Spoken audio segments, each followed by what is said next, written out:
this episode of Tiger Vision, we check out why hats are coming back into fashion, go cross-country to check out a video game tournament in Oakland, California, and look behind the scenes of the Newton North update. These stories and more on this episode of Tiger Vision.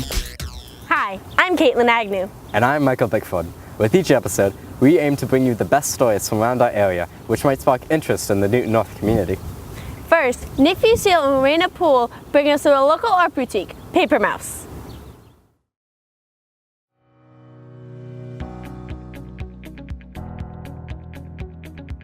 Art is an activity that takes many different tools to create.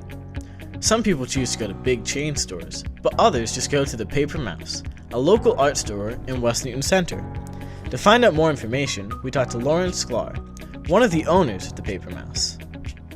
The Paper Mouse is a Newton local gift shop and stationery shop. The Paper Mouse also offers classes for both adults and adolescents alike. Everyone has a lot of shopping at their fingertips, and we felt that we needed to have classes to get people to get out of their cars. One of the teachers of these classes is Dan Seward, a Newton North graduate.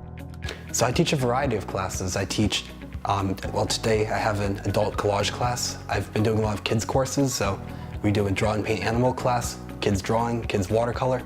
And a lot of the classes do have some element of watercolor because it's what I like to do the most.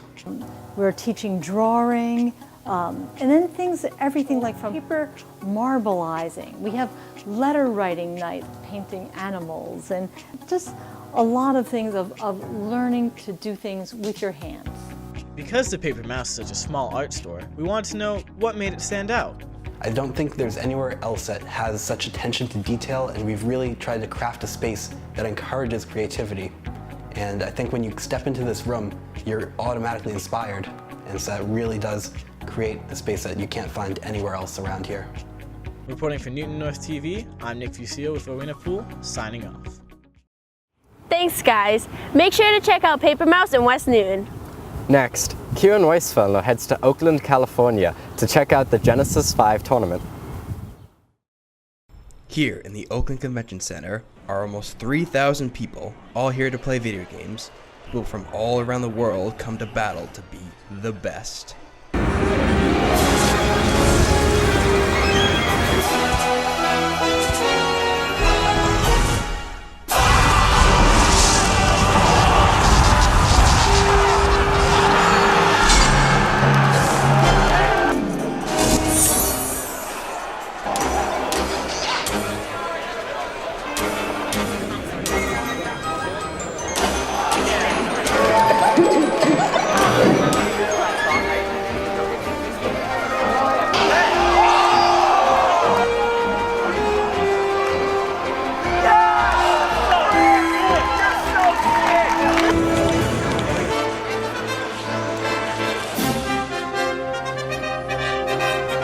Here we have two amazing players, MVD, ranked number 25 in the world, and Supergirl Kells, ranked number 1 in Montreal, Canada.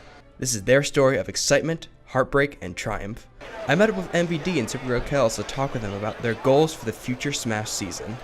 My goal for season 4 was to be top 20, and I was 5 spots short of that. But I feel with the way that I've been playing lately and the things that I've been developing, I think it's not impossible for me to get to top 15, even top 10. So now I just have to continue to do it. And I feel really good about it this weekend. Really going to try my hardest to win. And just see how the season goes. Be the best that I can be, you know? I'd love to finish the year off being on the PGR. I want to take out more top players. So that's what it is. It's not really like being on that, but it's just taking out more top players. But if I take out more top players, then I'm going to be on the PGR. So that's what I mean by that. Yeah, no, I really just want to stand up and be with the top players, and because I know I can do it. During the tournament, Kells and MVD were pitted against each other in the 5th round of bracket. I caught up with them before their match against each other. So MVD, you're about to play Supergirl Kells. Yes. I feel good. I've learned a lot about Sonic since the last time we played, which was at DreamHack Montreal in September. She beat me, I believe it was 2-1. So I'm feeling pretty good about it. We'll see what happens. So I feel like it could go either way based on who really works well, like who's on point within that moment, who's thinking, who's going on the right stage. I think it really comes down to that.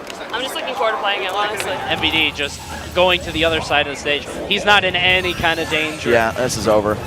Well, very well played by MVD. I really like testing myself. I'm a completionist for games. I always want to complete 100%. And when it comes to Smash, completing it is like becoming the best you can be.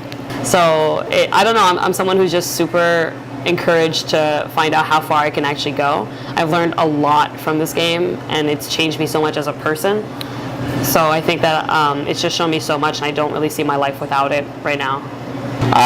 Just like the motivation to be the best, not necessarily just like be the best in the world, but just be the best that I can be. Because if there's ever moments that I feel like I'm lacking in something, I want to change it. It's also entertaining for people to watch, and that's, like, I like that a lot. I like entertaining people and making people happy.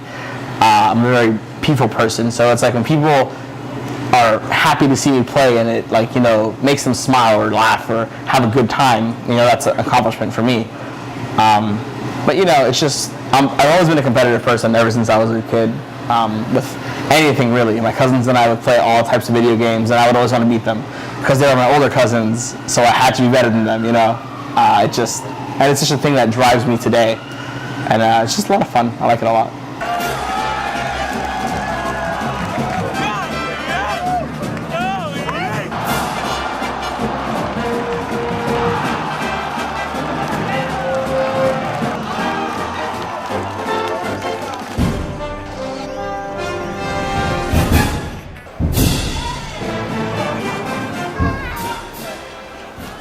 With a new Smash game on the horizon, new possibilities are shown for these two players, and all players across the game. For NNTV, I'm Kieran Wajsfelner.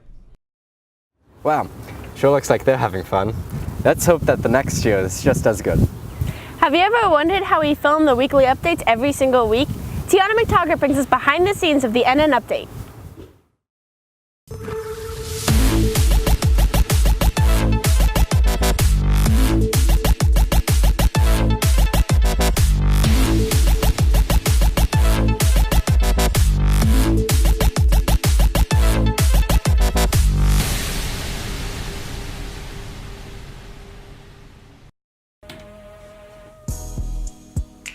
Good morning, Newton North. I'm Evyatar Gershon. And I'm Matt. Wait, we gotta stop doing that. That's really awkward. Right. Yeah, so we are reporters for NN Update, which airs once a week. My name is Aidan Leary, and I'm the specials producer here at NN Update. I'm Feldman. I'm Erick, and we are the update producers for the Newton North Update.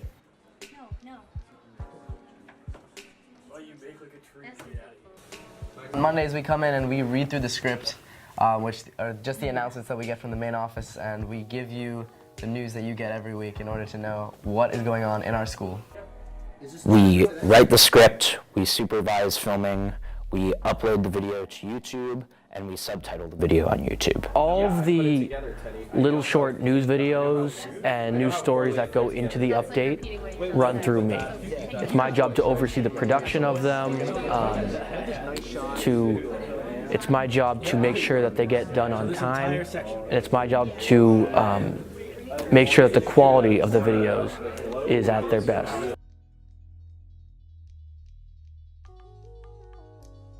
Sometimes when the announcements come in, they can be really jumbled, or the person with the announcement can just try to shovel all this information in, so they can be really long and windy. So we have to cut those down a little bit to make them a little bit easier to read. So sometimes that can take a little bit of time. But as long as everyone's doing their job and we have all our things in, then it's a pretty easy gig. Sometimes the anchor can also mess up, which is okay since we can do multiple takes, but can get frustrating if it's continued. Probably the stress. Like, you don't really realize how it's kind of stressful just like talking to the cameras, even though it's not a real audience. You know that if you like mess it up or say a word weird, everyone's gonna be making fun of you on the other side of the camera. So for me, the challenges come with the deadlines, because editing a video takes a long time, and basically we film the show every week. Every Monday we film it, and I have to make sure that we have videos to actually go into it, because just watching people read the news isn't as entertaining as, you know, actually watching something with footage and B-roll and moving things.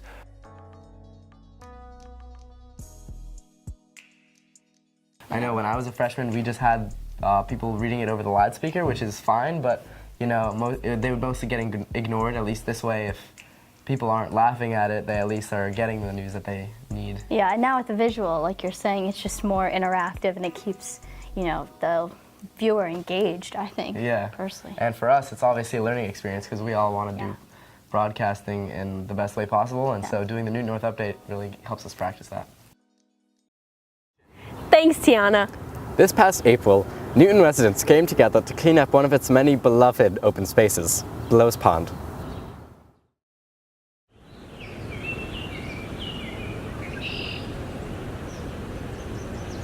One of Newton's many wonderful recreational spaces is Bellows Pond.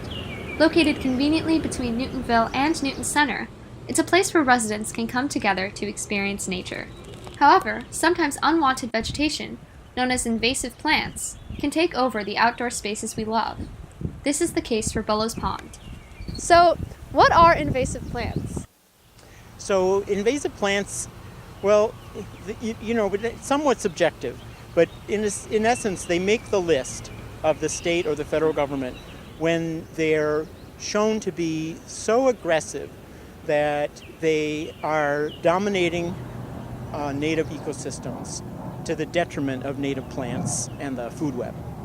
Here we're working on bittersweet vines that climb way up into the canopy, and some of them are, you know, stick around as a baseball bat at the base, and there you just have to use a saw or loppers and cut, and then you just have to do repeat treatments.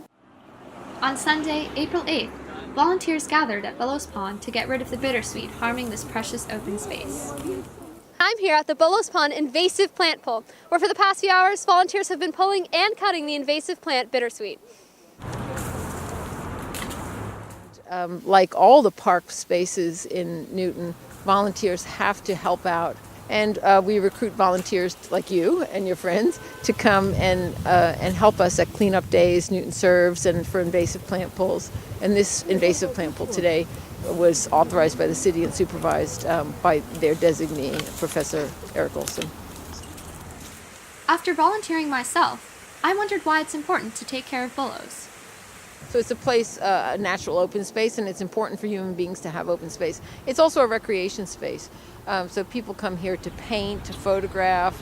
People come here in kayak. A lot of people come here to fish. They do model yachts in the pond too. People come to the parks these days to walk their dog, and they just want to see green.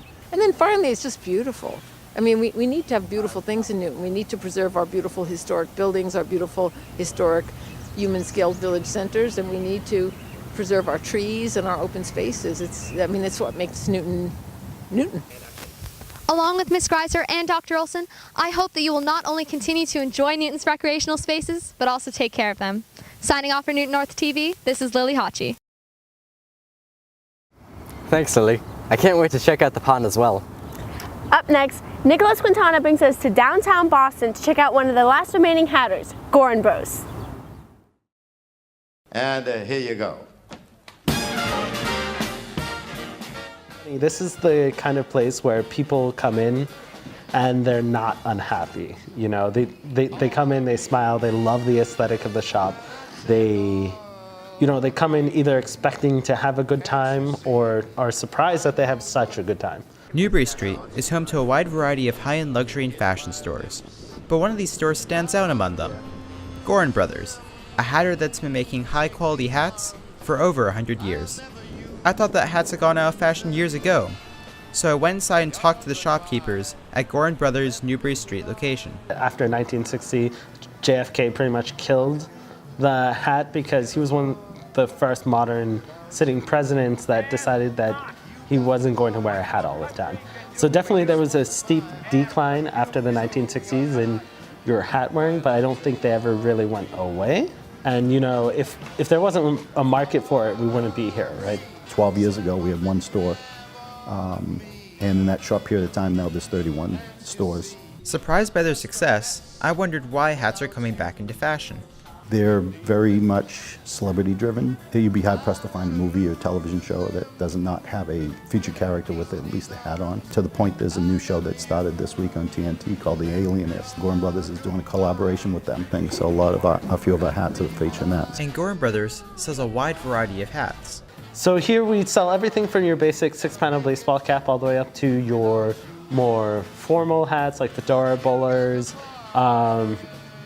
We have a carriage hat, which is a type of top hat. Panamas, cloches, pretty much almost everything, yeah. Curious, I asked them about what sets their hats apart. So it's really about our quality, I think, that sets us aside from other people. You look at other companies and a lot of their hats are made overseas. To keep the price lower, they use cheaper materials, cheaper labor. On top of that, we tend to try to be a little bolder than other hat makers. For winter 2017, we created a hat inspired by Willy Wonka. The things that we do with hats, a lot of the times no one else does. I can think of a couple hat makers that kind of do step out of the bounds like we do, but none in the US. Quality hats are not the only thing that Gorham Brothers knows.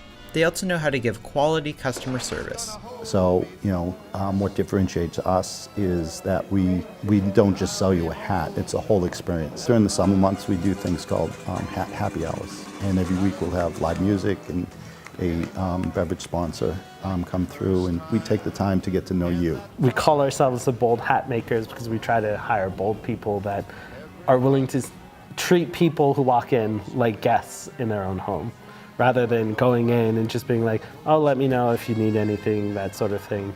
And I think that's where we find our success. Buying a hat at Gorham Brothers is like buying an iPhone from the Apple Store. The experience is truly extraordinary, which I can personally attest to because after my interviews, I bought one. So if you find yourself this summer walking down Newbury Street, pop on in and try some of these hats on. For NNTV, this has been Nicolas Quintana, signing off. And it's got to happen sometime. Maybe this time I'm gonna win.